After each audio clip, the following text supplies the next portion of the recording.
Broadcasting live from the North Pole, this is The Monstrous Feminine, the podcast where horrible women talk about horror.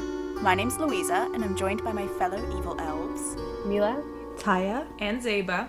And this is our holiday special. But before we get into it, go ahead and follow us on Spotify and or subscribe to us on YouTube and the Apple Podcast app. You can find all of our links on our Instagram at The Monstrous Feminine Podcast. For this episode, we're going to be talking about two of the Black Christmas films and The Lodge. We will be starting with the Canadian 1974 original Black Christmas directed by Bob Clark, then moving on to the most recent 2019 remake directed by Sophia Takal.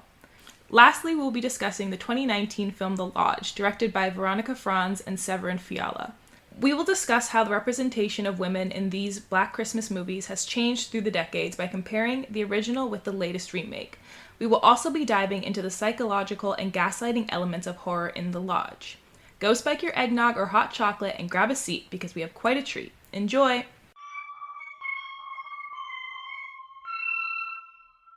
Do you guys have any fun or not so fun Christmas stories? I have a feminist Christmas story, a personal one that I just remembered right now.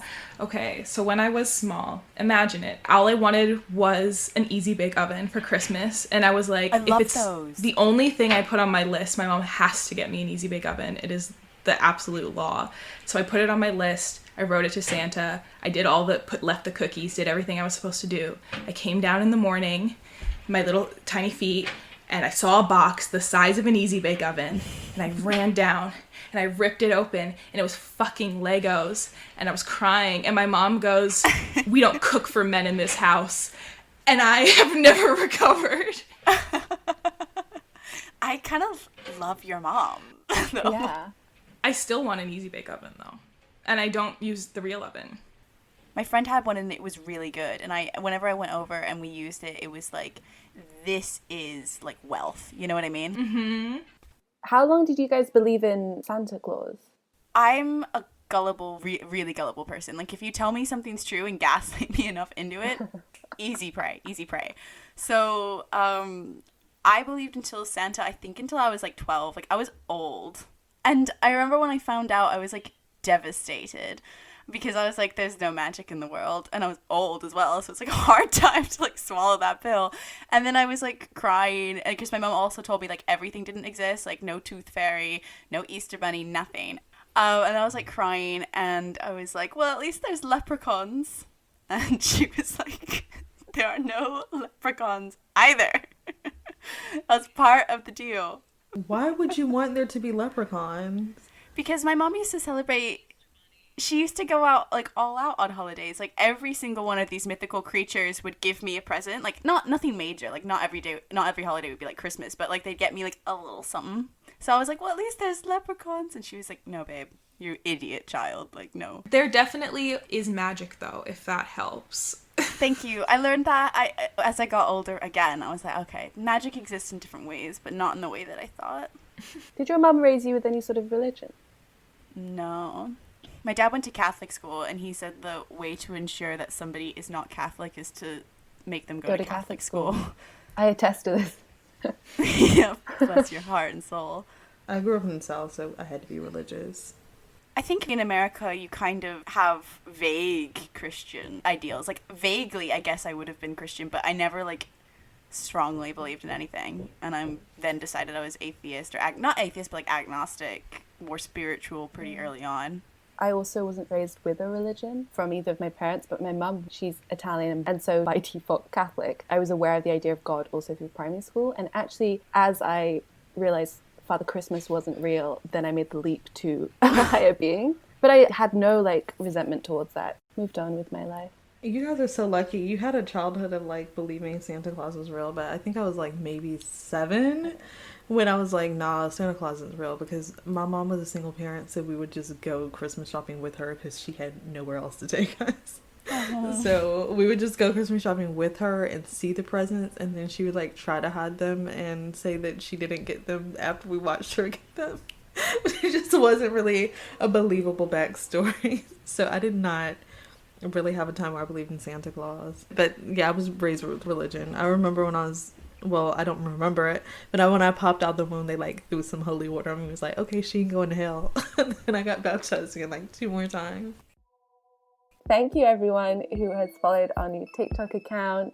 We're really grateful for everyone who's watched our videos. Thank you for commenting. We love to see your thoughts on our thoughts. It's pretty surreal how almost 500,000 people have listened to us talk about period and sperm. My parents are super proud. Thank you. Final lines, closing lines. Thank you all. Don't forget to rate us 5 stars on Apple Podcasts, tell us we're amazing, leave us a review, and possibly get featured as our Witch of the Week. But this week we're doing Witch of the Week a little bit differently. Ty, do you want to talk about that? So guys, since it's the holidays, we wanted to do Witch of the Week differently, and we will be highlighting a charity to encourage our listeners to donate to during the holiday season. The charity we selected was the Lodge Star Riley Keogh's during Giving Tuesday, and we chose the COVID Relief Indigenous Youth Skateboard Project. You can donate on the Seeding Sovereignty page on globalgiving.org, and we hope that you will donate to this project or any other projects that are close to your heart. Thank you so much. Happy holidays and happy listening. Originally titled Silent Night, Evil Night, Black Christmas is a slasher film set in a sorority house. The film starts with the house receiving an obscene phone call leading to a murder spree. As the film was made in 1974, it follows the traditional horror film formula more than the succeeding 2 films.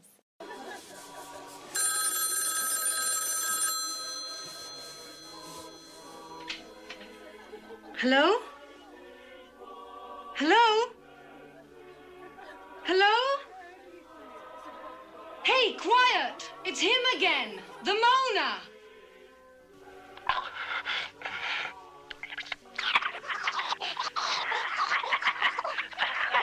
He's expanded his act. Do you guys have any sorority or fraternity stories or any creepy experiences every experience in a frat house is creepy. I avoid it like the plague. I've never understood the concepts of sororities or frats. I think they're quite, like, it just sounds like a more concentrated version of high school, but, like, in college. And it's like, why would I want to replicate that scenario, like, where you're forced to be around people you don't want to be around and they're supposed to be your friend? I was curious about it my freshman year of college because I basically wanted the networking that you get from them, because everyone was like, oh, if you get in them, like, you instantly get a job out of college because the network is so vast. But also I already have a sibling, so why would I join an organization to pay people to say they're my siblings? It just seemed very strange.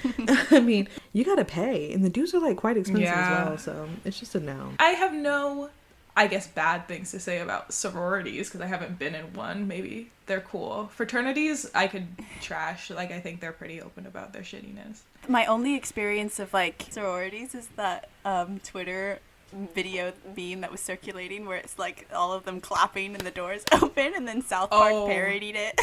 We've been waiting for you all summer, and we're so glad you're finally here. Yeah, no, that's a horror movie. Them girls are dead-eyed. I take everything I say back. I think That's a horror film in and of itself. It's a short. I don't know if you guys have seen the Hunting Ground, that documentary on sexual assault on college campuses, but there's no organization in the United States that is represented more in the government than fraternities. I read a fun fact about Black Christmas 1974. It was renamed in the US because they thought it would be confused as a blaxploitation film, and that made me laugh because I also thought, when you initially suggested this film, Tyia, I thought, oh, Black Christmas, okay, and I was expecting, like, diverse, and then I looked it up and it's like a bunch of white girls who get killed, and I was like, oh, not quite what I was actually expecting. that makes sense, especially in 74. Like, I'm Yeah. sure when you're, like, going through the newspaper to see what movies are showing that weekend, you know, how they did back in the day. If you just saw Black Christmas with no picture, I think it's misleading. The title of the movie doesn't necessarily make a lot of sense, not gonna lie. It could be Red Christmas and it would make more sense. I have no idea what the backstory in this movie was. We just heard really weird noises on the phone and you couldn't really understand what was being said. Because, like, I heard there was, like, one scene where it was like, why did you leave him with the little girl or something like that? And I was like, I'm not sure what they're implying, but the backstory was needed, in my opinion, because it just didn't make sense. Like, otherwise it's just like, oh, he had some issues that we don't really know about and that won't be explained, and he went and killed random girls.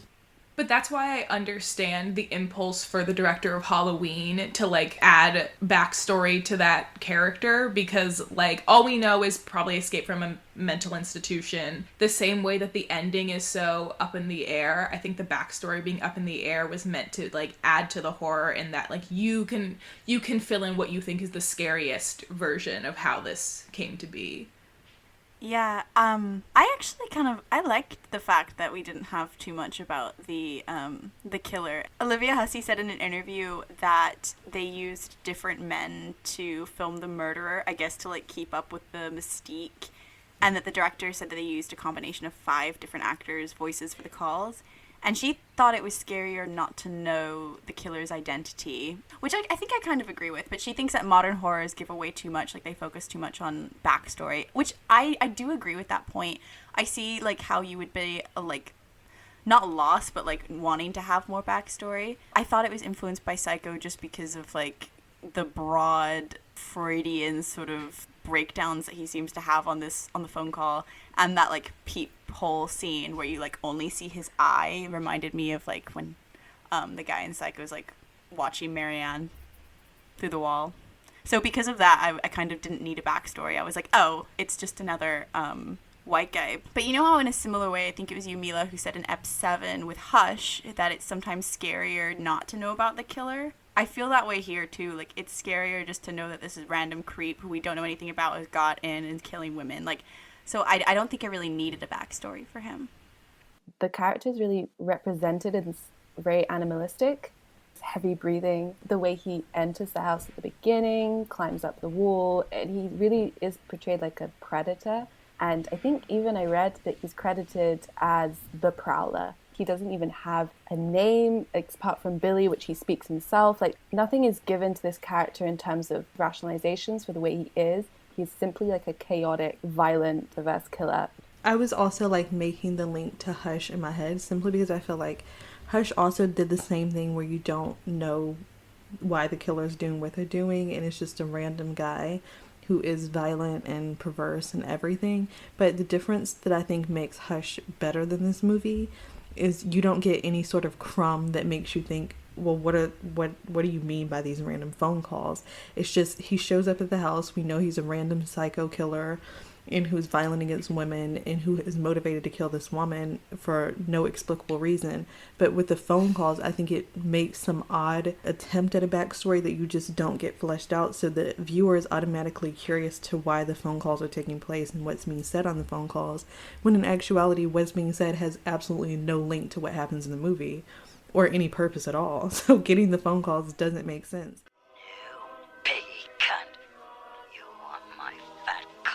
Oh, why don't you go find a wall socket and stick your tongue in it? That'll give you a charge. I'll stick my tongue up your pretty pussy. You fucking creep!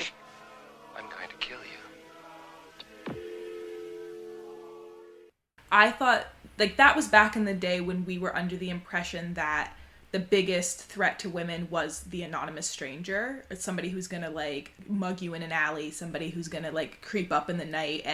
I thought that was sort of the point of, like, there may be a whole backstory to why a man is villainous, but we don't necessarily need to know. They don't need to have a personal connection with you.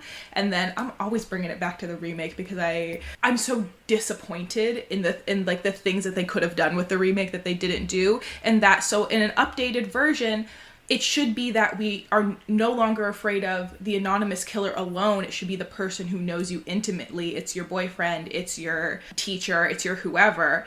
So I gave them the passive anonymity being scary because that was what women were talking about in the 70s. Like, okay, yes, in 2020, I do walk with my keys in my knuckles or whatever. The conversation around what is the threat has been updated since. So I don't know if that was the point they were trying to make, but I guess I watched this with a dated eye.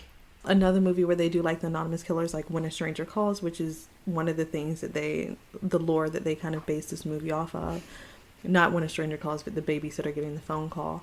But in that movie, like, there's that moment where you're watching it Home Alone or whatever, and they track the call, and they're like, the call is coming from inside the house. And that's a moment where, like, you immediately feel fear. I feel like there was no moment like that in this movie where you explicitly feel fear, because, like, even when everybody is basically dead and it's just her and the girl in the house, and they see the guys at the window, they go answer the door and they're like, oh, a little girl was just murdered. They're like laughing and playing around and being like, I would rather face the killer than talk to these dorks. I was like, I just don't know. It just felt like their mood would go from like extreme fear to like completely not caring at all about anything that was going on. People were going missing, people were being assumed dead, and their mood did not change the entire movie. Or if it did, it would immediately go back to like, everything's fine. And it just felt very strange to me. To be fair, I disagree. Like, I think that the telephone calls generated quite a lot of the horror for me, and I think that was kind of the point. I studied this module at uni. It was like a literature and media module, and it was looking at how text but also films have like treated different inventions, like portrayed different inventions as they were created. And there's this really interesting book called Avital Ronell's The Telephone Book, and they are sort of looking at the horror of the telephone, and I really, really see that here in this movie. Even though, like, the telephone is obviously, like, not a recent thing, but I think in a lot of, like, horrors from, like, that era, we get a lot of, like, playing with, like, who's on the end of the phone, and she, or they, I don't know if their gender, but they talk about how basically the telephone as an invention, it conflates the subject and other. It conflates subject object because we end up personifying the phone. What could it possibly symbolize? It conflates distance.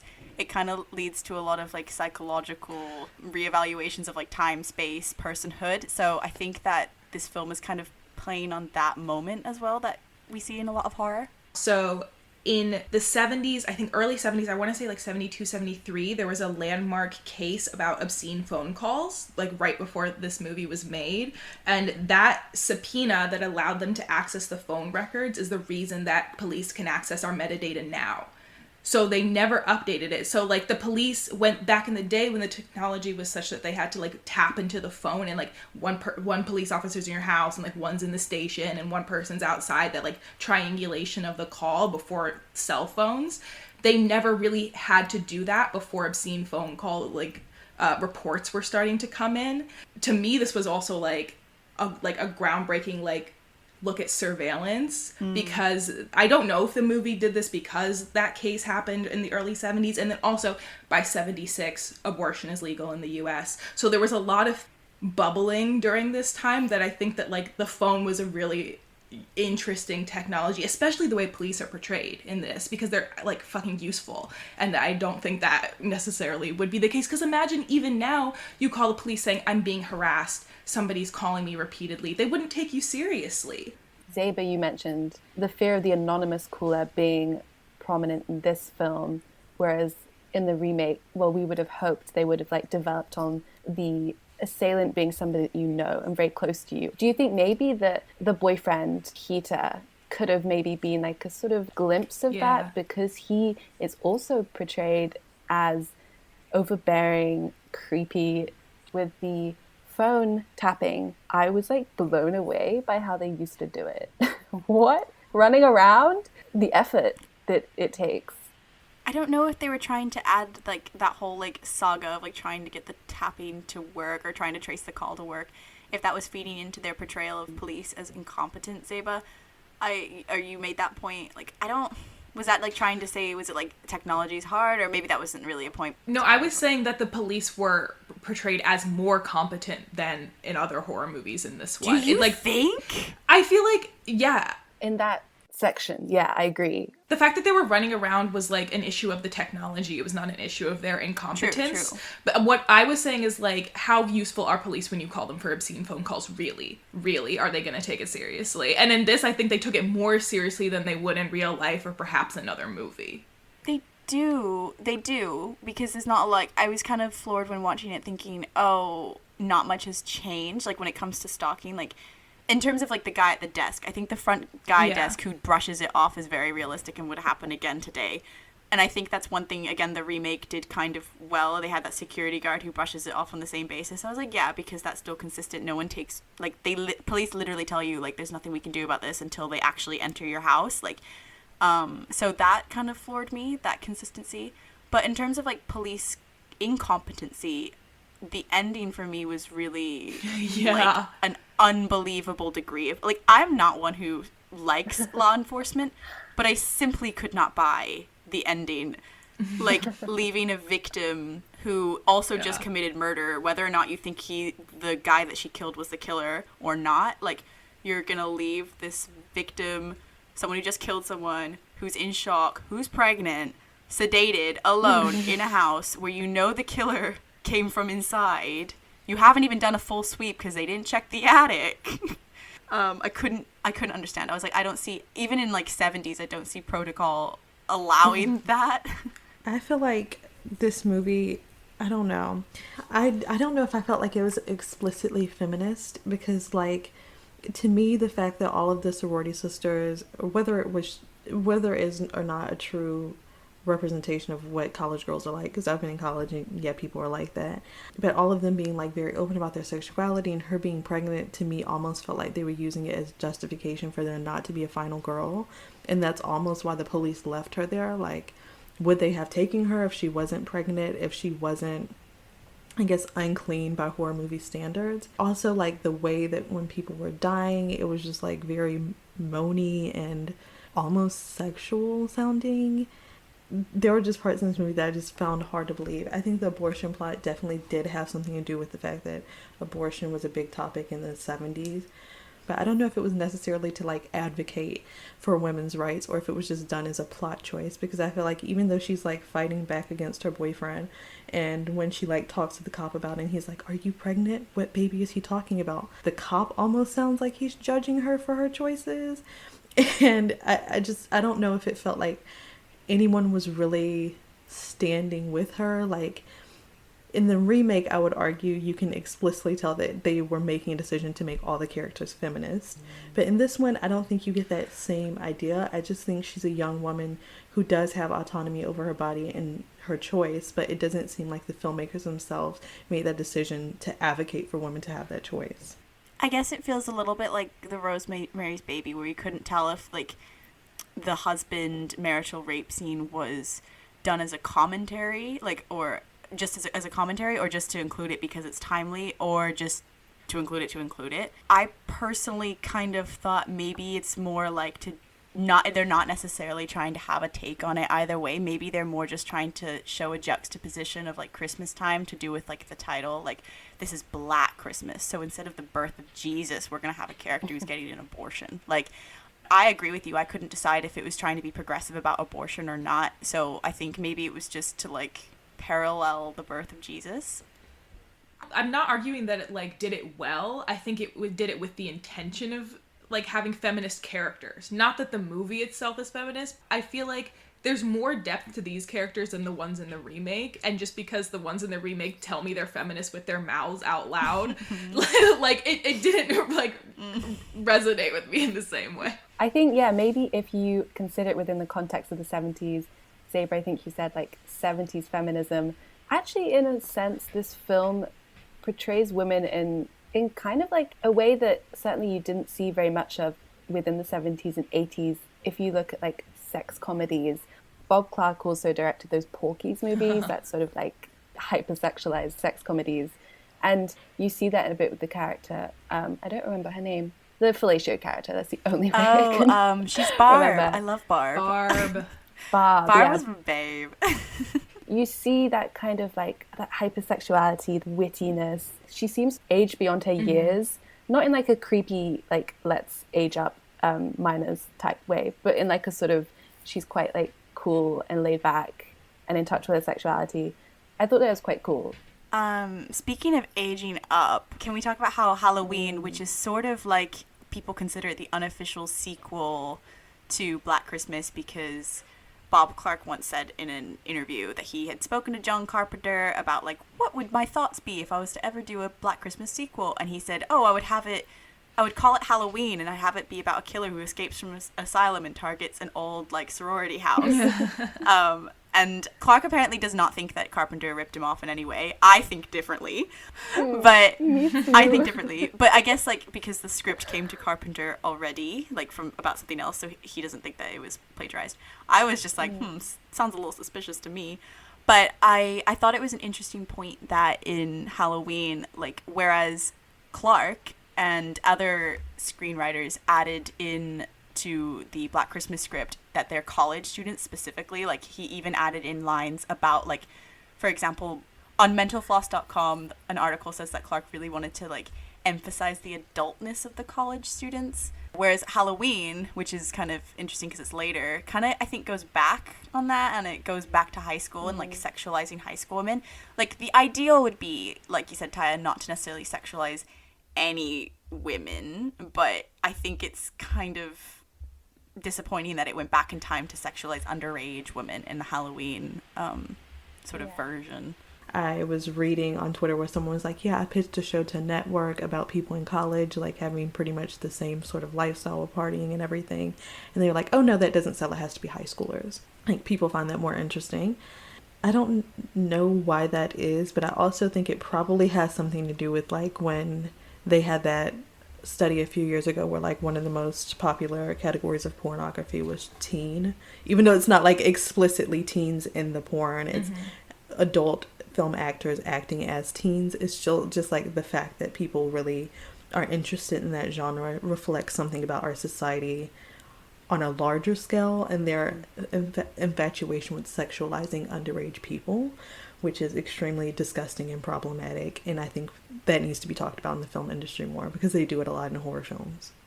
Tyia, you mentioned earlier, like, the final girl, their lack of a final girl, and how, like, that's an excuse. I wanted to know what everyone else thought about the final girl-ish trope, because I think, like, obviously it's implied that she's dead, right? Because he only makes a call after he commits a murder.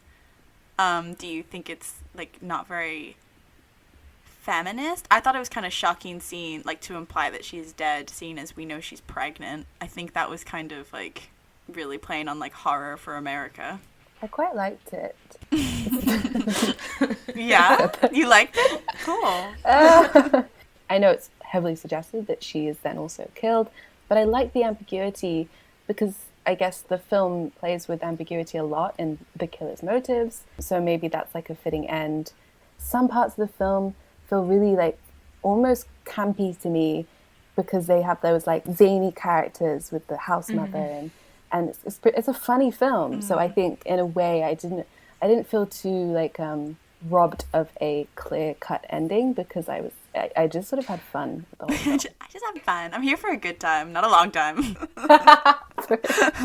I think what I appreciated about the virgin wasn't the one to survive. I appreciated that. Yeah, she died first. I was so shocked. Snaps for Billy. I really love that we did this after we looked at Scream Queens too, because, like, this film to me is, yes, camp, because it's not referencing anything else, because any movie that follows this formula usually happened after it.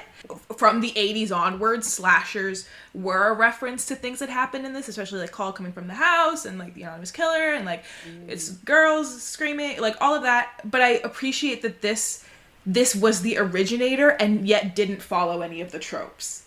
But I think the fact that none of them live is almost feeding into the final girl theory of you have to fit a certain formula to be able to survive in a horror movie. And even though the virgin did die, the entire house was like a frat house for girls.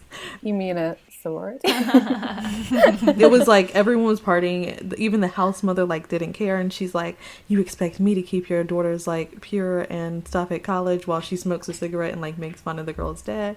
Like, it's very much like they don't exhibit the formula of what horror movies allow women to survive in a certain condition. None of them had all the qualities.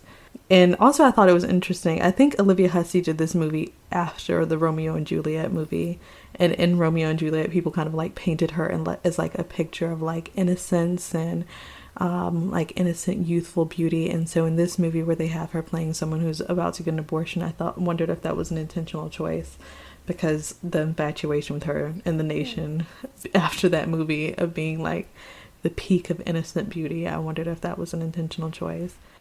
Maybe, because she's now getting an abortion. Like, she's not exactly supposed to be an innocent character in the eyes of, like, American morality. Even, like, when she has the conversation on the phone with the cop and he's like, what is he talking about? And he's interrogating her about this. Honestly, all he had to know was it was her boyfriend and they had a fight. He didn't need to necessarily know the specifics. He didn't need to know that she was considering abortion. All of that was just things that he was, like, prying out of her. And it almost felt like them leaving her there at the end was a punishment for what he perceived her to be, rather than, like, his own negligence, because he was like, oh, she's gonna have a long time before she wakes up anyway, peace out. And I was like, I mean, I'm not buying a situation where any of his superiors would be like, yeah, let's leave this girl in the house after she murdered someone. Yeah. I actually really didn't sense any sort of judgment from, is he a detective or a cop, after she's had that phone call and he's like talking about the baby, like, kill our baby, blah blah blah, and he's wanting to know the specifics. And I think, at least I understood it more as, it's very important for me to understand what his potential motive is. If they at that time were suspecting him, which I'm pretty sure they were, let's say my girlfriend is getting an abortion and I don't want one, he in his detective brain is probably thinking that is like a means then for him to kill her, whatever, kidnap her, terrorize her. That was a plot hole to me, because the cop knew that Peter couldn't have done, like, when he's like interrogating her, he's like, well, not interrogating, he's just asking questions. I don't think it was like a full-on interrogation, but he's like, was Peter home, like, when any of these calls were made? And then she's like, oh yeah, actually, he surprised me right up behind me, so he couldn't have made the call.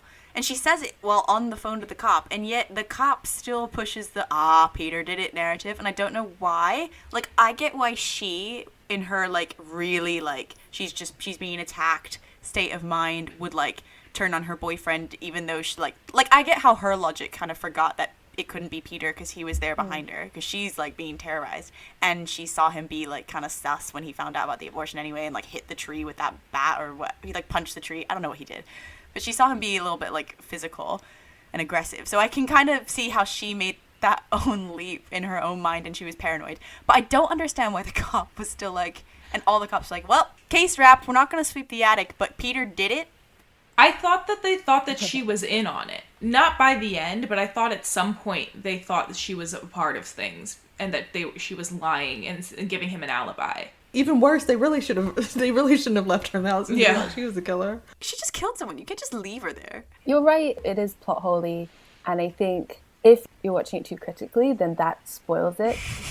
The whole Peter side character and the abortion subplot, maybe see it as more like a sort of misdirection for the audience to then suspect him.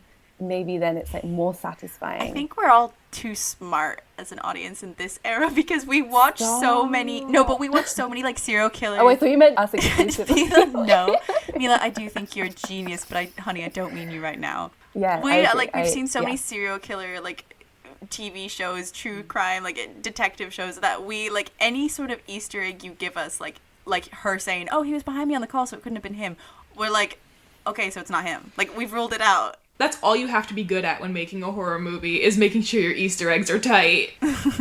One thing that's interesting about the Easter eggs in this movie is, like, I feel like sometimes now when we watch a horror movie, we're like, they had so many hints on who the killer is and they don't pay attention. But in this case, like, as soon as the cop was like, I think it's your boyfriend, even though she knew it wasn't him, she was like, it's my boyfriend. and like in horror movies nowadays, it'd be like, your boyfriend killed your best friend in front of you, I think he's the killer, and they'd be like, no, it's not him, we just went on a date. It's like night and day, because they have to drag things out so long sometimes. Yeah, I just put it down to she's really hysteric in this moment. Not even hysteric, that's a charged word, but you know what I mean. She was just like, she's being attacked. But I did, like, think, like, wow, she does jump to killing her boyfriend pretty quick. I wonder how fed up she was with him. In the 2006 remake or whatever, when they, like, explore, I believe that one was the worst, and that's why we skipped it. They explore the fact that one of the sorority sisters is, I think it's Gladys. One of them is Gladys, and the other one, and her brother is like Billy, and they're doing it together. Oh, Agnes? Agnes, yeah. I think in the 2006, one of the sorority sisters is actually like the girl that he's referring to on the phone. And then he's her brother, and they're both committing the murders. It is very minimalist in its structure. And I saw in your notes, Tyia, that potentially we go back and we give older films too much credit purely because we've had the time to ponder them. Hot tea on me and my critiques. I felt a little bit called out. But I still maintain that I kind of liked that like he didn't have much of a backstory. I don't think I needed it. And some of the plot holes I forgive, like the fact that I couldn't tell if the walls were thick and thin because this Billy the killer has like strong hearing and can overhear like her argument with Peter, but for some reason she can't hear him upstairs screaming down the phone. I was like, how does it not work two ways? But I did see a review on morbidlybeautiful.com. It was basically insinuating that Clark's refusal to give Billy a backstory was really radical at this time. Like, because it, instead of making the killer the focus, the man the focus, it makes the women and their stories the focus. I guess if you're going to be someone from the 21st century who overanalyzes things, I would say that is kind of revolutionary in the sense that we always focus on, like, rapists and violent men's backstory, like Brock Turner. Whenever anyone like tried to critique him, like there were headlines as well that were like, oh, but he's an athlete, like we can't ruin his career. So I do think that's kind of why I don't mind the fact that we don't hear nothing really about this killer. But I do agree that what you said earlier about the fact that the call kind of hints that there should be something and you want to know more, and maybe it's potentially unsatisfying, but personally I didn't need to hear it. No offense to this woman at, what is it, morbidlyevil.com? Is that what you said? Morbidlybeautiful.com. Obviously, we all have our opinions about Black Christmas 2019. I don't think it's a really great film or anything like that. But that film is, like, explicitly feminist, and I think it does say something about, like, film critic culture, that we are, like, more willing to, like, jump through hoops to create a theory in which a film that is not explicitly feminist is feminist than just accepting a film by a female director and that also has female writers. But I feel like a lot of times people critique things made by women almost too much, including other women. I don't really know why, but I do feel like that is the case sometimes.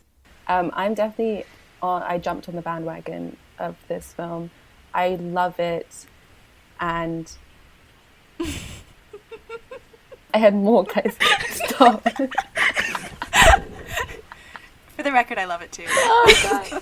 I think like situating it within film history, it's an exciting film. Like we've talked about how it's unique in the way it portrays the killer, in the way it maybe forefronts the female characters, and I also desperately want to shout out the cinematographer Albert J. Dunk, brilliant name, big fan, for creating that classic POV shot as he climbs up the wall, and he basically had the camera like strapped to his shoulder, and it's he himself climbing up. It's like one of those sort of cool film history movies which makes you more excited to imagine it within like the grand evolution of film and horror. But also it's funny, which I always appreciate.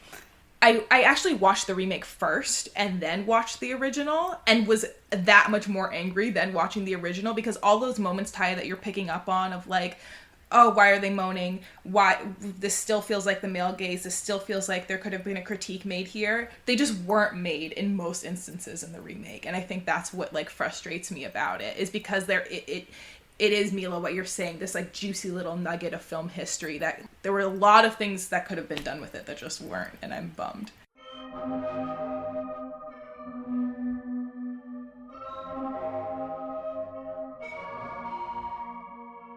In the latest remake of Black Christmas, the plot receives a modern twist and a social commentary on society. The film takes place in a sorority house, but in the feminist Me Too context.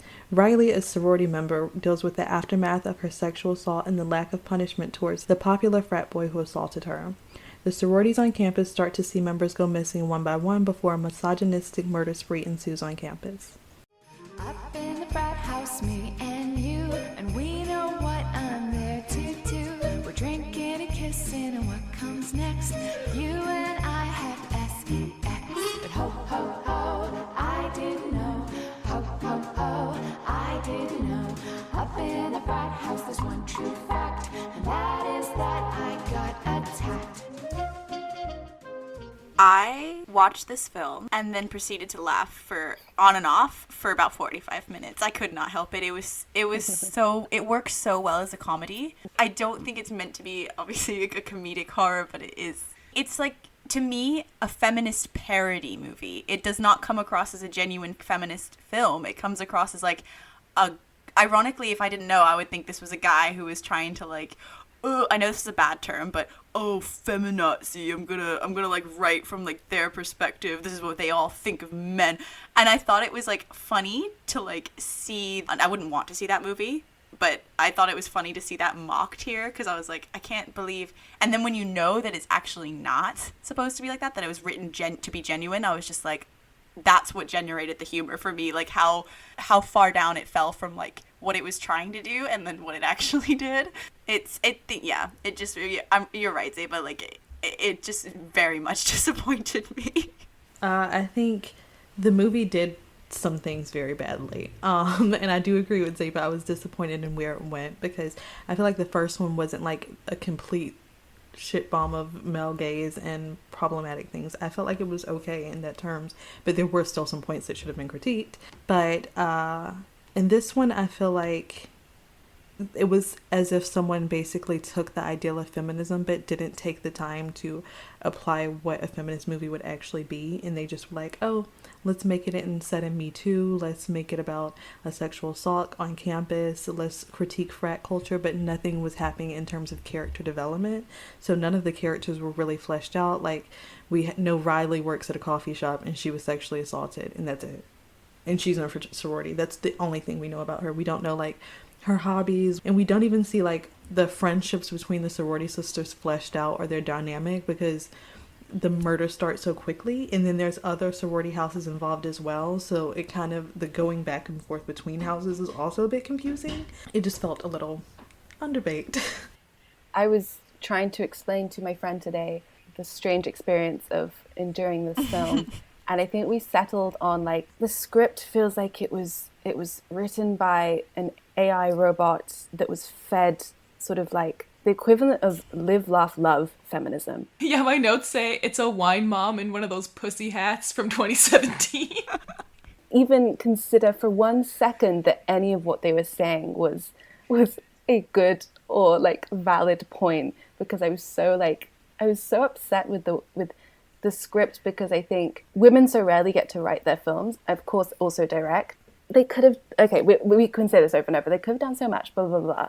But what you said, Tyia, about how women often will critique each other more harshly, perhaps especially if they are presenting their work as overtly feminist, in terms of this film, which feels like a fucking hate crime to men and women somehow, and that it deals with these themes like sexual assault, with rape, with academic institutions being part, perpetuating that culture, but doing it with so little nuance and understanding, it then becomes like so important to critique, and yes, perhaps more harshly, because it's failing on all accounts, and it's dangerous. I know you don't always have to make like feminist perspectives palatable or like comfortable for people, but it's so important that they're well communicated. And this film is a fucking failure, and I fucking hate it, and I'm mad at it, and I'm deeply saddened by it, because women deserve better. Female filmmakers and female audiences deserve so much better.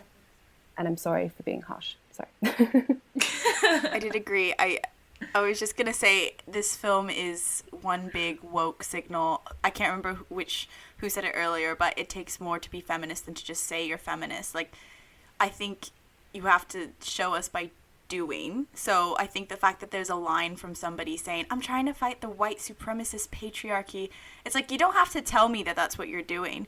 If you have a good script and you're trying to do those ideals in and of yourself, it will shine through, I believe. Like, if you just do it, you don't have to have the character literally say. It was like, there's too many breadcrumbs to be like, hey, look what we're doing. We're being really good here. I think I agree that we are critiquing it really harshly, and I would love to support it because it is a like female film director. But unfortunately, maybe it catches more hell because whereas the other film, the original, is not trying to speak for a certain narrative. It's not trying to speak for feminists. It's not trying to speak to a cause. It's just existing. And we're all doing that in retrospect.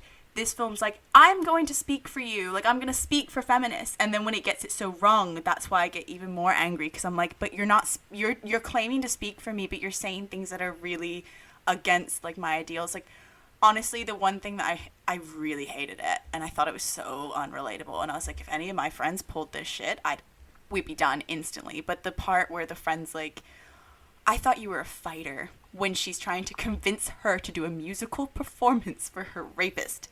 I was like, I would cancel any one of my friends, don't even matter like our pre-existing, I would cancel a family member, I'd cancel anyone who said that to me. I thought you were a fighter. I was like, for a film that's trying to do so much about sexual assault, that was really triggering, really harmful to just throw in there and then have no commentary about it. Like they do have a fight about it later, and she's like, you're so pushy, but it's basically kind of glossed over, and I was like, that was some toxic bullshit from her, and I can't believe. So yeah, I do get really angry at this film. I do agree that we are being extra critical, but I'm only critical because it's claiming to speak for me and then doing it really wrong. But also, I feel like her friend who was very pushy, who made her perform, and who later on is like, chickens out, honestly, when it's time to like start fighting people and realize that people are dying. I feel like she was almost put there to represent the toxic parts of feminism, in which people can unknowingly end up being just as triggering and problematic as people who are committing misogynistic acts.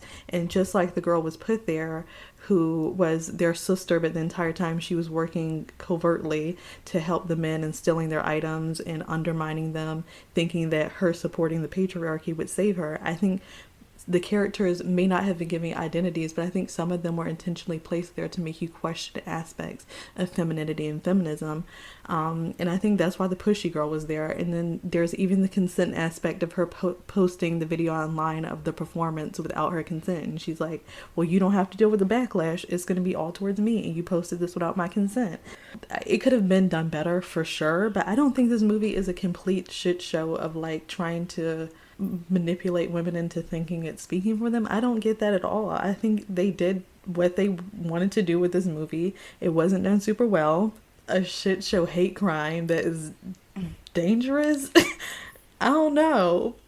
I'm like, who is this for? If this is for, like, who is the intended audience, I think is my issue. Because I think the people who watch this are either people who are like, oh, I liked Black Christmas, I want to see the remake, are either people going into it blind, and I think that isn't necessarily going to be a feminist audience, because if you didn't know it was a remake, you would just like go into it, be like, oh, it's a horror Christmas movie about a sorority, that's fine. And then the other audience is people who are absolutely going to like shitty men who are going to shit all over it. Like, if the intention is that you want people to think, you want people to like have those thought moments of like, oh, here's what a supportive feminist looks like, here's what an unsupportive feminist looks like, here's our women who in an attempt to be accepted by men fuck up the movement. Like, all of those points were very clear, but the way that they hit it on the head so hard, either you're somebody who already knows those points and are not being convinced because it's a badly made movie, or you're a person who doesn't agree with those points and use that this was like a badly made movie to support your shitting on feminists. Yeah, I think we'll have to agree to disagree about speaking for. I just tend to think that anything that's going to leave as much of a breadcrumb as it did was like trying to say like, oh, I'm woke like you should be, or something like that. That's why I got the speaking for thing. And there was like a lot of like community feeling to the sexual assault narrative, which made me feel like it was trying to speak for victims or trying to champion a victim narrative.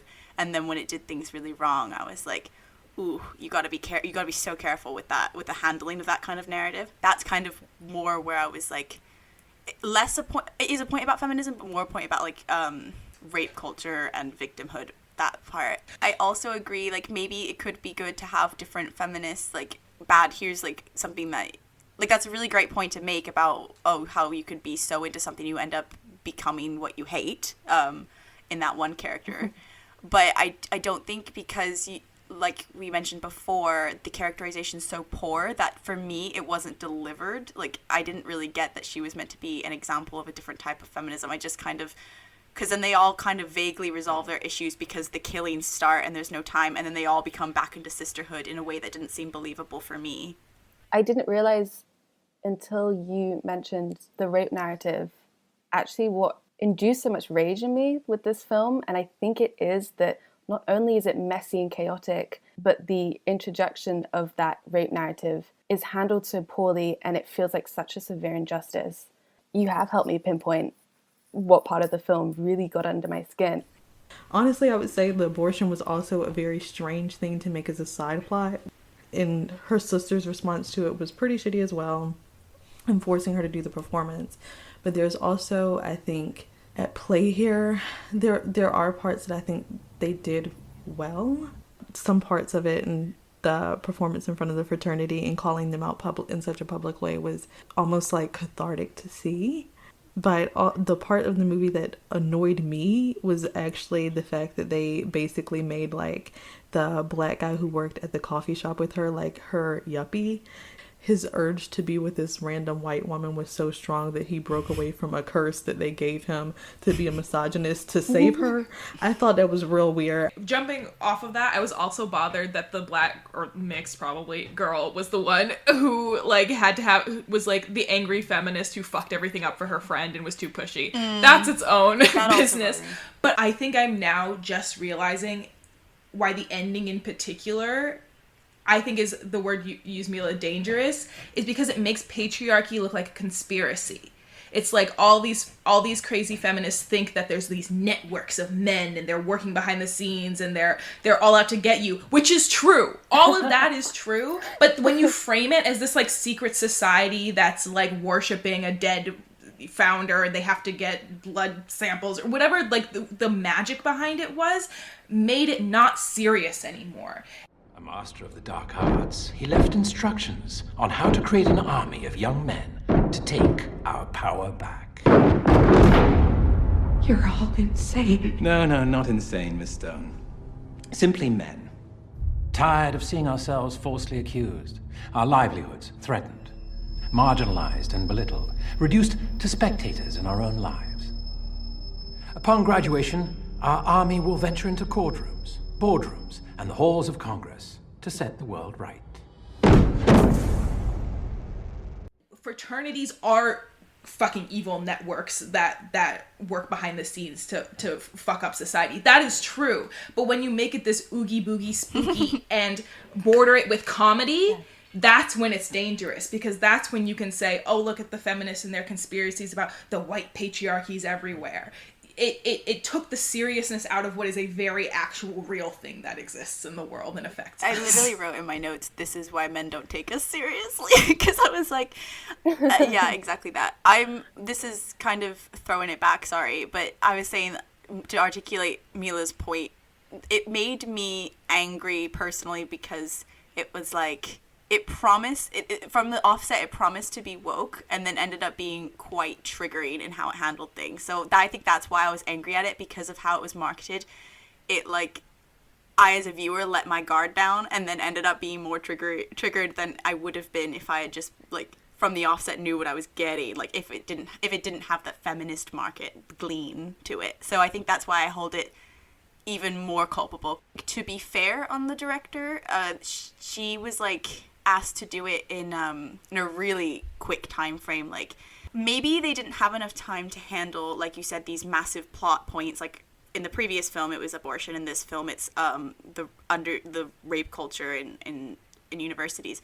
So I would say, like, in that kind of like quick turnaround, maybe she couldn't handle it as delicately as she liked. So I'm not trying to be like they're a terrible person. I don't mean that. I just think that this was a really like big topic that was not handled the most responsible way. But I also hold the production company responsible for that. And I think this was the first film directed by a woman that Blumhouse production company has put forward. And I know that the Blumhouse guy, I think it's Jason Blum, caught flack because he said something about how he doesn't have any films directed by women because there are not a lot of women in horror.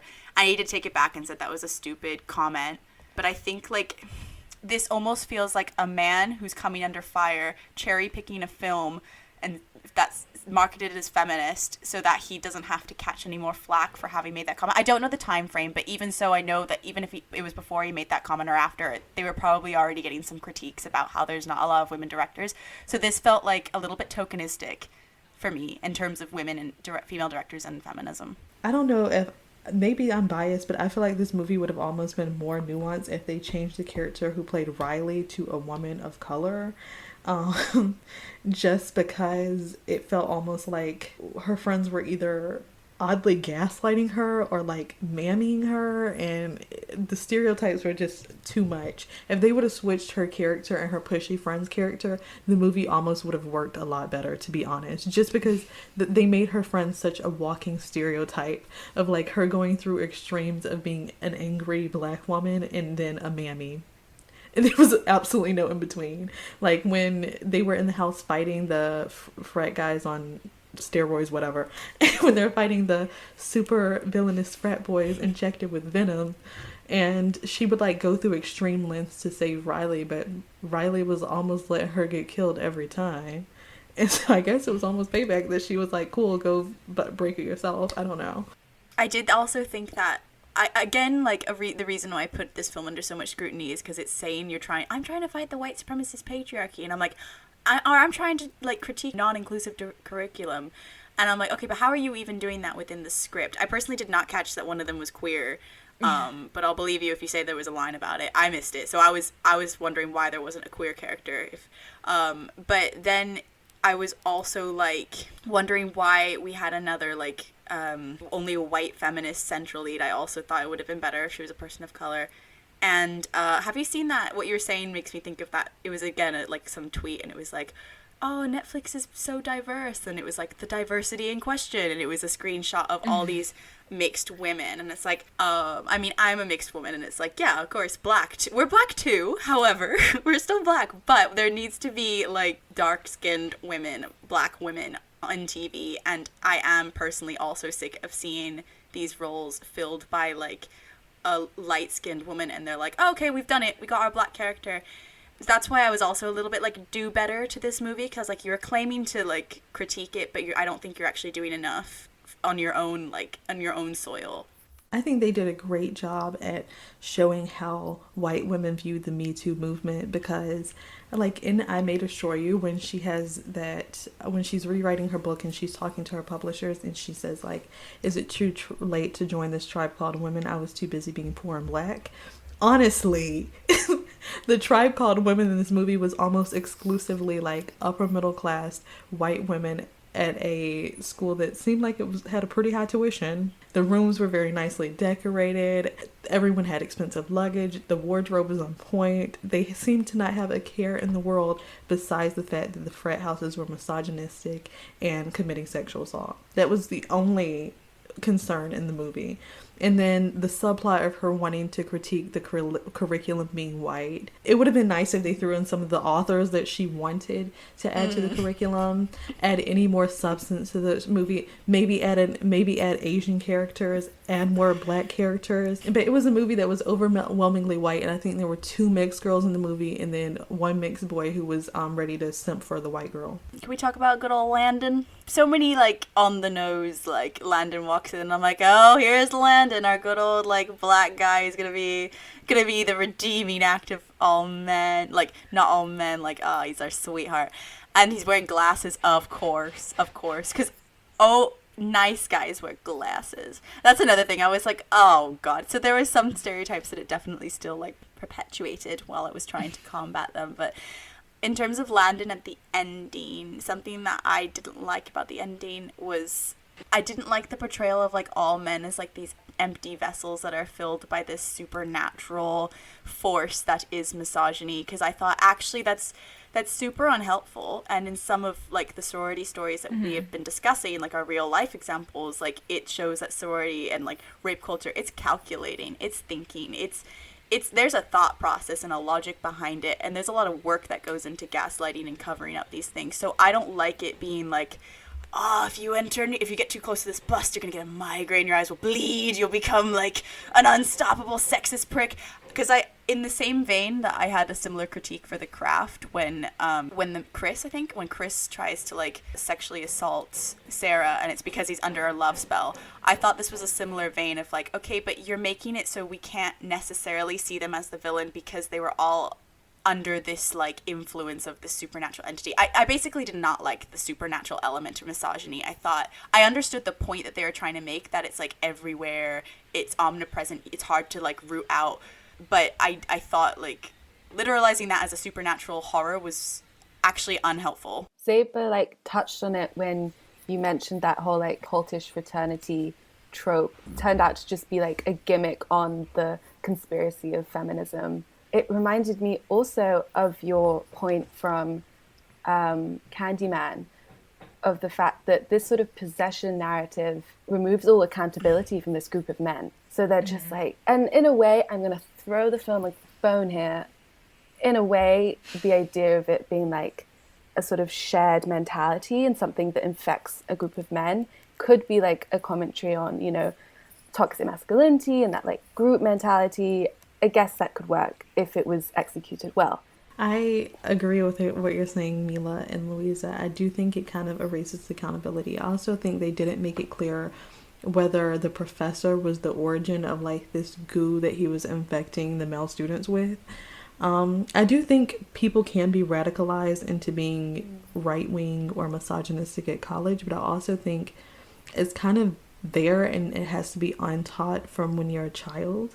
I don't really think it's like this point of like, oh, they are infected with mind goo and they're completely innocent brains who suddenly infected with misogyny. It felt very much of like what like Zeba was saying, like those white women who wear the pussy hats who like had just became angry with white men. I don't know, like they were like, I am only angry now and I have only just begun to understand what feminism is. So within the first 5 minutes of the film, we'd had a reference to a vibrator and a diva cup, and immediately I was turned off by this film.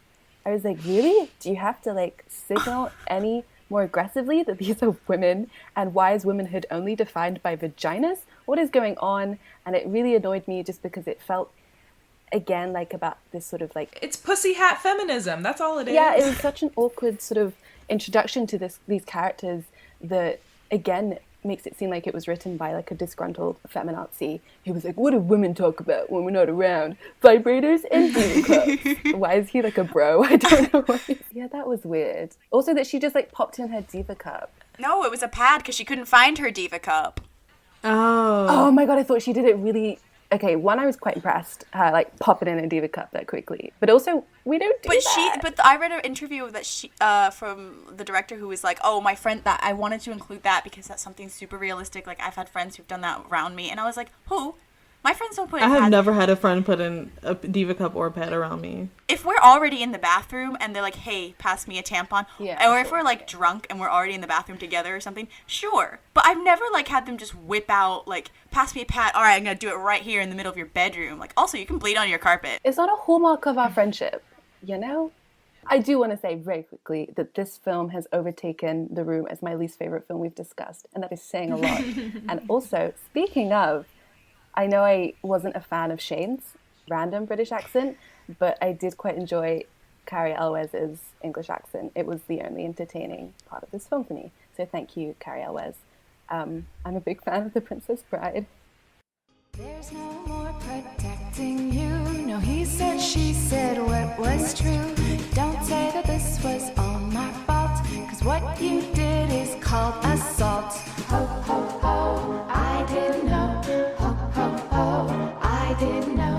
You slept in the frat house, click, click, click. You slipped me a roofie and then you slipped me a roofie and then you slipped me a roofie and then you slipped me a roofie and then you. The Lodge is a film set over the Christmas holiday. A woman is left to care for and bond with her new partner's children who despise her after their mother commits suicide due to their father's plans to marry her. Grace, the stepmother, is the sole survivor of a mass suicide led by her father in an extremist Christian cult. Due to the emotional trauma of her early life, Grace depends upon medication to help her control her anxiety. Other things start to go missing and strange events occur. The Christmas holiday takes a turn for the worse. What do you mean? Okay, look, I'm gonna marry Grace.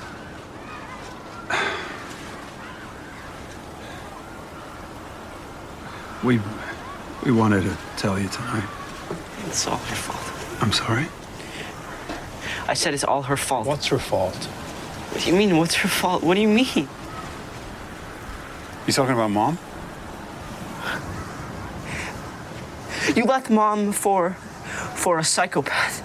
Who told you she was a psychopath? She's in your books, right? Can I make a request to start this conversation? I know that y'all like this movie.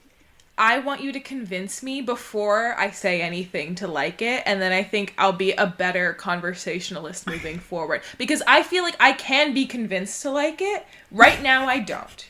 But I would like to hear an argument made, and then I think by the end I'll have changed my mind. I felt like this movie was the best of a lot of elements of horror, but it didn't feel like insanely scary to me. It felt like the same vibe as the Babadook, because I felt like they both were playing on like grief as the monster. So the children themselves aren't necessarily evil, and it's the grief that makes them turn evil.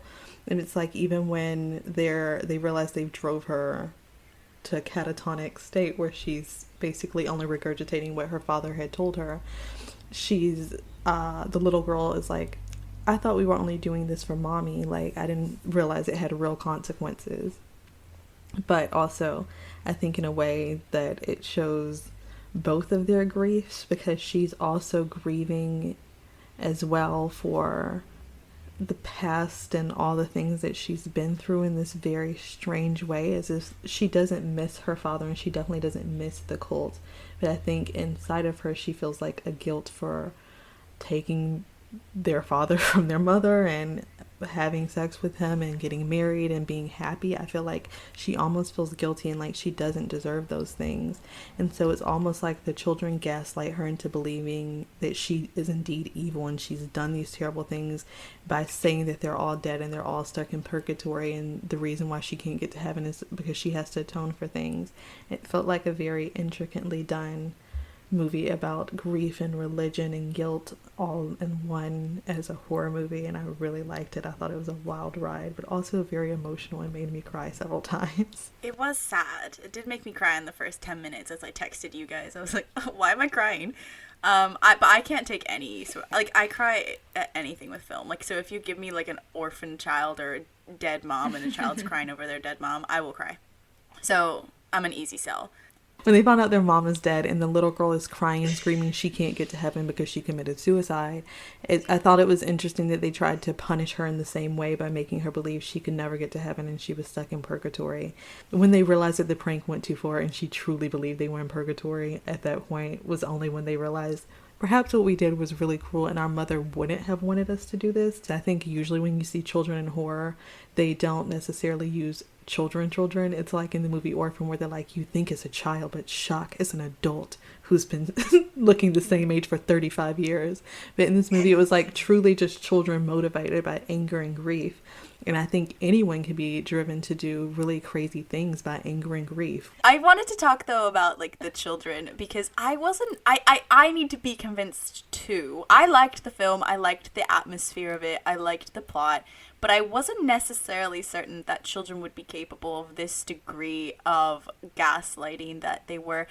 Maybe, like, I don't know how old the son is supposed to be, but I don't know. I mean, they're, like, psychopathic level of, like, like, a fun stepmother prank is, like, the Parent Trap. You know what I mean?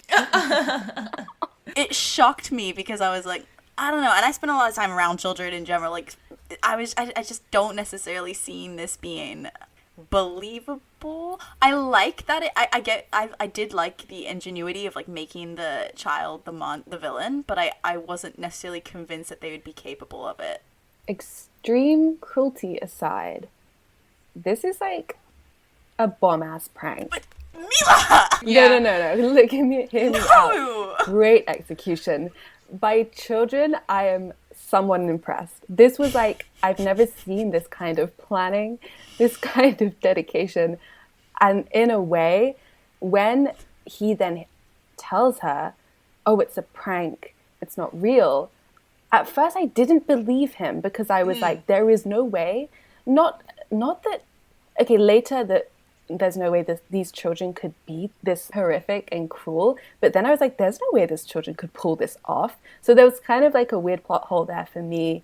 And then later on, I was disappointed in that the film didn't go in this sort of like purgatory direction of like, are they dead? Like, I would have found that a lot more interesting and perhaps more engaging, and could have had more like layers to the religious commentary. But then when they were like, yo, jazz hands is a prank, I was like, huh?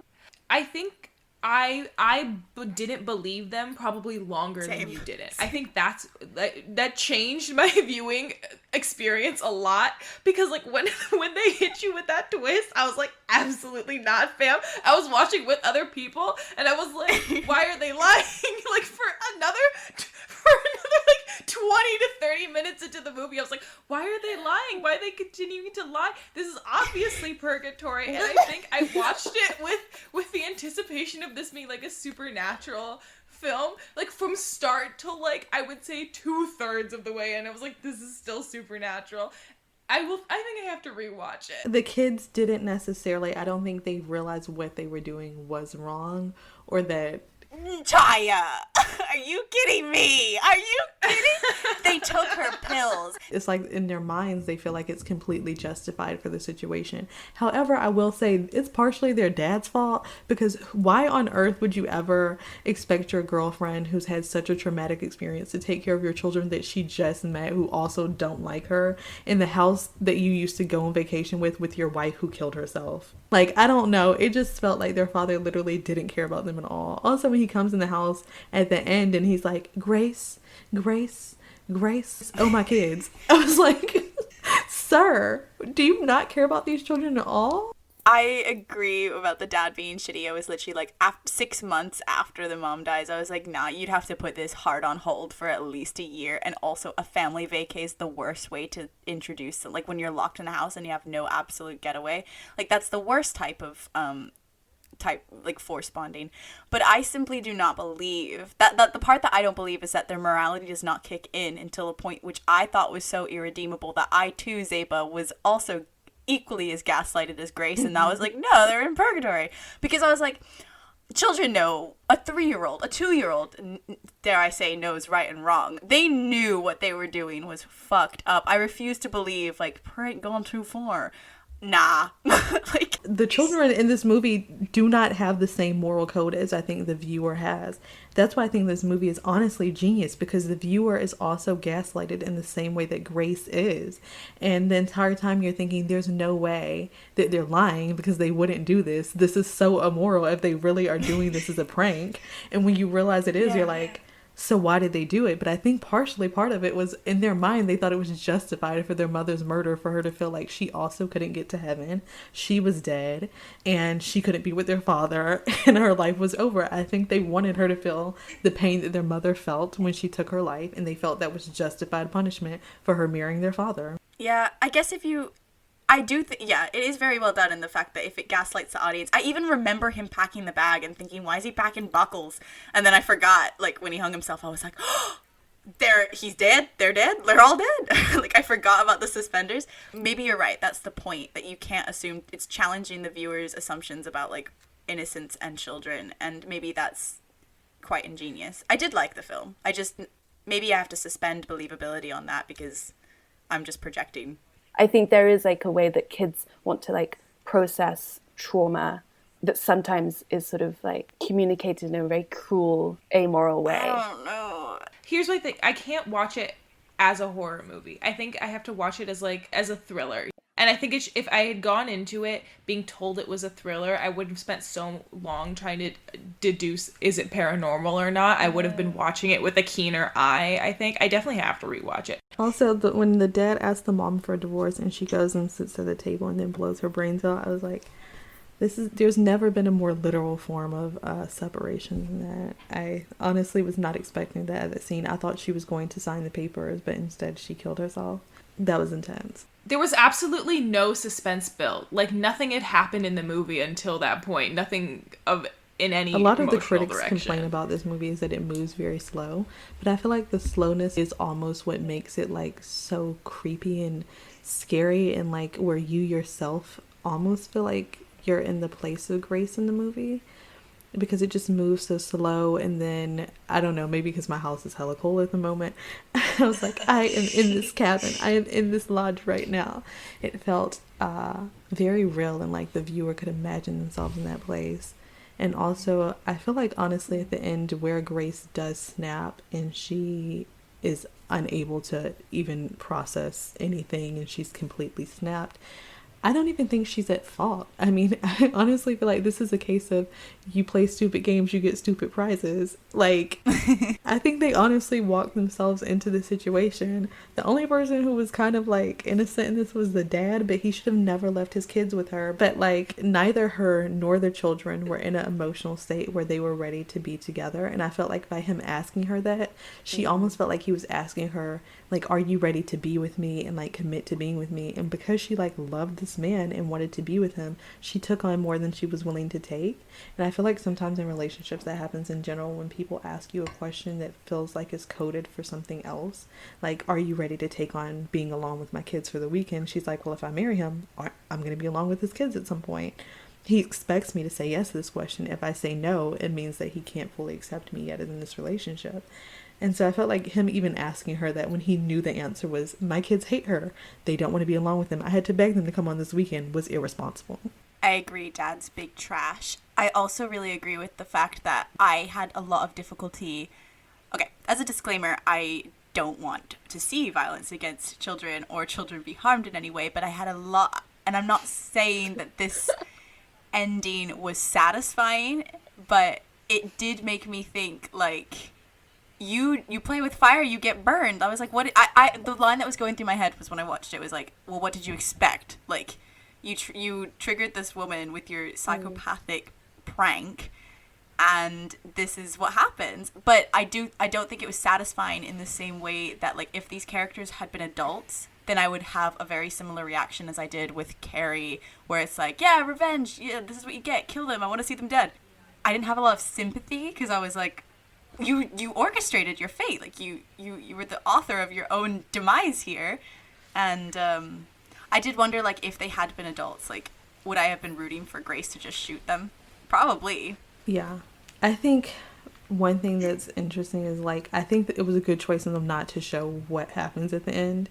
But also I think the ending wasn't satisfying because the entire movie, all you know that Grace just wants to be a good stepmom and she just wants to be happy and she wants to move on from the past, but they've put her into a state where she is exactly where her father would have wanted her to be, who we all know at this point is an awful man who orchestrated a mass suicide in his cult for his own, I don't even know what. So she's in a worse place than she was when she was 12 years old, and it's all these kids' fault because they just did this because they were angry about what happened with their mom and their dad. But basically no one wins here. It's not like she's getting revenge for being wronged. It's like she's literally incapable of living in the world at this point because they've literally broken her to the core, and she's only able to regurgitate out the prayers and stuff that her father did, and she's self-harming and burning herself, and when you see her at the end, she's got burns all over her face from the self-mutilation religious practices, and there's no win in the situation. They literally broke her and led to their own deaths and their father.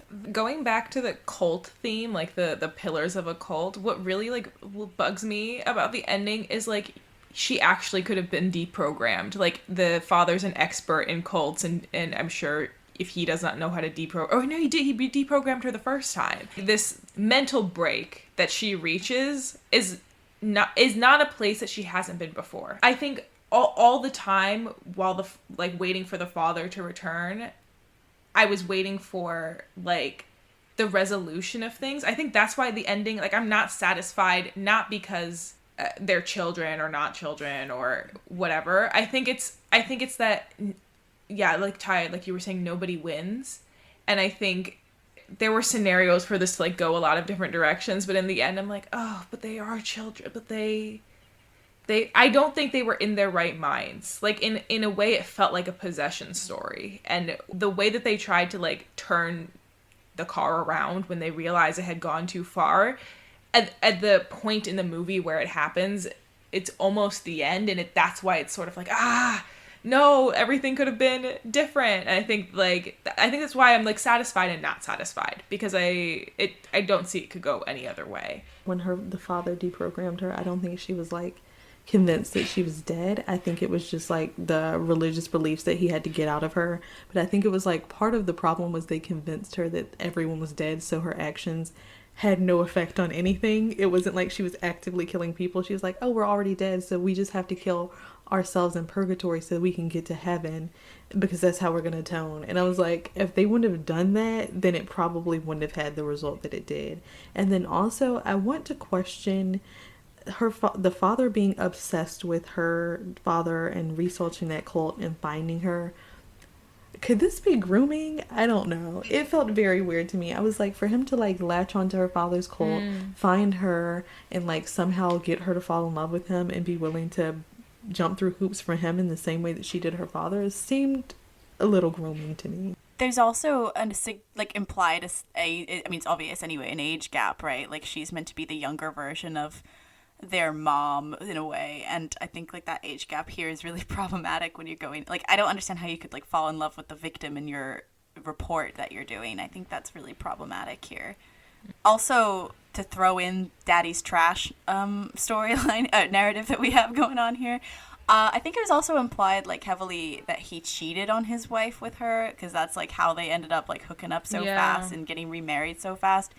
In which case, like, I think that's big context as well as to why the fuck would you put your kids alone with this woman, especially 6 months after your wife kills herself because of that. I was like, I don't understand the father's train of thought at any point. But if he was grooming her, surely he'd have more power over her and could maybe, like Zeba said, deprogram her at the end. You know, like, if he had groomed her to be, like, then wouldn't he be, like, the lead in her mind, like, her leader, so he might be able to talk her down more? But then I understand she's also so far gone. I don't know. It's kind of weird. I think it's a problematic relationship from start to finish. Also, how did he even publish the research that he gathered after he began a sexual affair with the person he was interviewing? That is unethical, and I don't know in what world he got away with that, but I think in most situations that would definitely invalidate any of the research that you're doing if you engage in a relationship with the person you're researching and interviewing and getting most of your data from, because at that point it's just not reliable. So not only is he a terrible father and possibly a terrible person, he's also a terrible researcher. As we've talked about that so many times. How many times has been like a problematic anthropologist? What did you guys think of? For me, the scariest part of this film was the fact that I felt as gaslighted as Grace and thinking that we were all in purgatory. Yeah. And then I was like, this made me think like purgatory sounds so much more frightening than hell. Like I'd never really dwelt on it, do you know, like before. I guess maybe a little bit in American Horror Story where she's stuck in purgatory at the end or something. Or maybe she's already in hell and it's just the day repeating over and over again. But that concept like terrified me to the core. And like the fact that how quickly you could believe it also terrified me. And I was like, I think they go the route of like she only believes it because of her psychological trauma. But I was like, I feel like if someone did that extent, I would also believe it. So I think that's what made it like quite terrifying for me. I was like, oof. And this is what brings it back into the realm of horror as opposed to thriller, because I was like, that like fear it induces. I was like, okay, yeah, that is what it's horrifying to think. It has a horrifying effect on me, so therefore I think it's horror. I've always been under the impression that like eternity anywhere would be hell. Like you can leave the good place when you're tired of it and you want to just not exist anymore. Because you're like being anywhere, even if you have everything you ever wanted, eventually is going to be hell. I think I needed their morality to kick in a little bit earlier, but then I think if it had done, then I wouldn't have been as gaslighted to the effective degree that, like, you were talking about, Tyia. So I don't know. It's like a give and a take. Like, I don't necessarily believe it, but I think it had a great effect. I would say that their morality never kicked in. The only reason that they started freaking out is because they got fucking scared. Like, a dog is dead. That's scary. They're scared that this woman is going to kill them.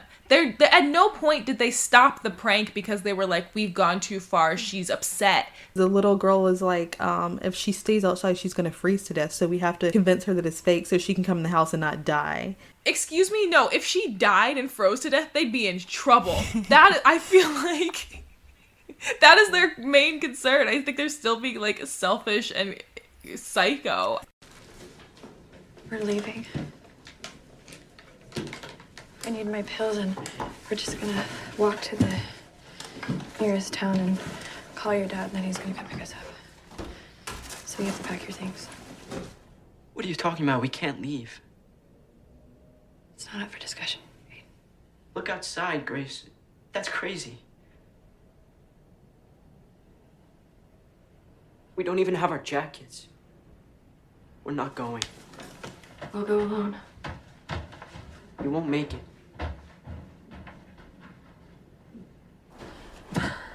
Grace. Grace.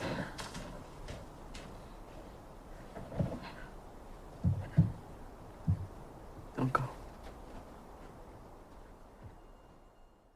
I needed to see more about them, like, just before, you know? Because I agree, like, if some tragedy happens at a very impressionable age, it can twist and like, their moral compass.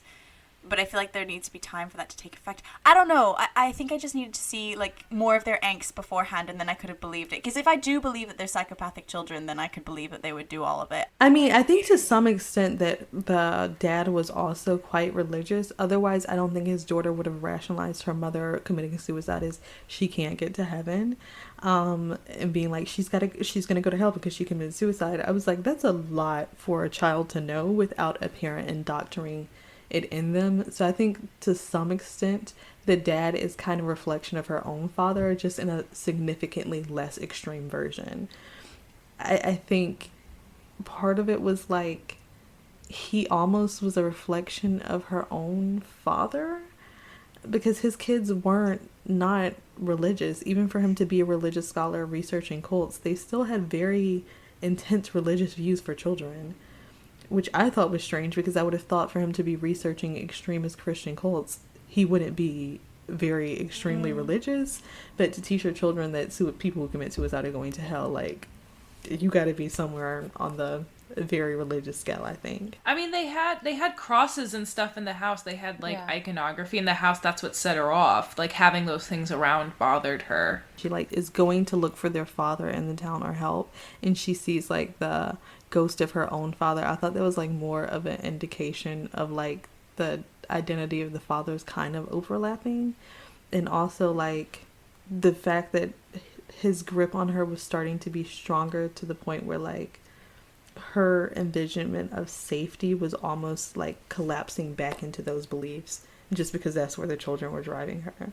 There was kind of like a sort of 40 Days and Nights in the Desert type vibe with her going out into the, like, snowy landscape, and she has a vision of the father. Like, actually, I really quite liked the, like, religious imagery in the film, but was it in our notes? One of you might have put, like, a critic's thoughts or your own about how actually in the end the religious commentary is quite thin. It doesn't really amount to much. Yeah, why is this a Christmas movie? Yeah, I'm just wondering if there was amped up religion because it was a Christmas movie, because like maybe the house was more decorated, or like that was like the trigger point. But I guess, like, yeah, I was expecting, especially because it's a cult movie, more religious symbolism. That's why I was kind of disappointed when it's like, this isn't purgatory. I think when I think about the whole film, it doesn't really, like, incite much. However, when I'm watching it, each scene or even each sequence is crafted really, really well. And in those moments, it's all very engaging, but actually, perhaps it doesn't translate into, like, a cohesive film, because by the end and after I'd watched it, I'm kind of like, it was good, but forgettable, actually. I don't think, like, the purgatory point is, I don't know, I feel like they kind of are in purgatory in a way, because there is no real escape from where they are. Like, the snow is so deep that they couldn't even drive the car, and there's literally, like, one way in and one way out, because the dad had to have the guy snowplow him just to drive to the house, and then once the guy leaves, there's no way out, and they're all stuck in sort of like this purgatory of guilt and grief and confusion together. and the only way out, honestly, is death at the end. In a way, he did sort of leave them in like this purgatory of grief and anger to kind of work things out, and in the end, the choice was made, and the way that they were going to get out was death because of the way that they gaslit her into insanity. Zeba, do you like the film more now? Oh yeah, what are your final thoughts? I think my final thought is I definitely need to watch it again and like stop waiting for ghosts and specters to appear, because it's not going to happen. And I think I need to watch it as not a horror movie, as a thriller or like a psychological something or other. And because I also think I was watching for the wrong things. I will say I went in misled by the reviews, because it got such critical acclaim that I think I went in, I wanted them to like give me, I don't even want to say like a Hereditary, but you know that like era of horror that's like it stays with you, there's shock value to it. Especially after that first suicide, I was like, bet, all right, I'm strapped in, I'm ready to go, I'm prepared to be shook, if that makes sense. And then when it proceeded to be like this slow burn, especially one that I found very confusing by the time the twist happened. They even had that like Hereditary dollhouse parallel. What did you think of the dollhouse? Because I read one review saying that the dollhouse was confusing element about, I think it was on Variety. I actually quite liked it. I thought it was creepy. Dolls always creep me out. I think like without that, it wouldn't have too many of the markers of horror. It's like a horror in the same way Black Swan's a horror for me, psychological horror. Oh, no, that's a good way to describe it. I think, that's a better way. I think the dollhouse was almost like representative of the home that was broken by the father and Grace's relationship. And like the doll itself is representative of her mother, because she wants that doll with her at all points, and she wants to keep it safe. And like the youngest child, the little girl or whatever, her true mark of like when she realizes she's in danger is when she burns the doll. And so I felt like it was almost like Grace forcing them to let go of their mother, and that was like the scene of the height of her grief. Thank you for listening to The Monstrous Feminine. Be sure to follow us on Instagram, SoundCloud, and Spotify at The Monstrous Feminine Podcast, and on Twitter at The Mom Fem Pod. Subscribe to our YouTube channel and rate us and review us on Apple Podcasts to be our next Witch of the Week. We also have a TikTok now, so follow us at The Monstrous Feminine for podcast clips and more fun. Brooms up, witches out. Have a wonderful holiday season.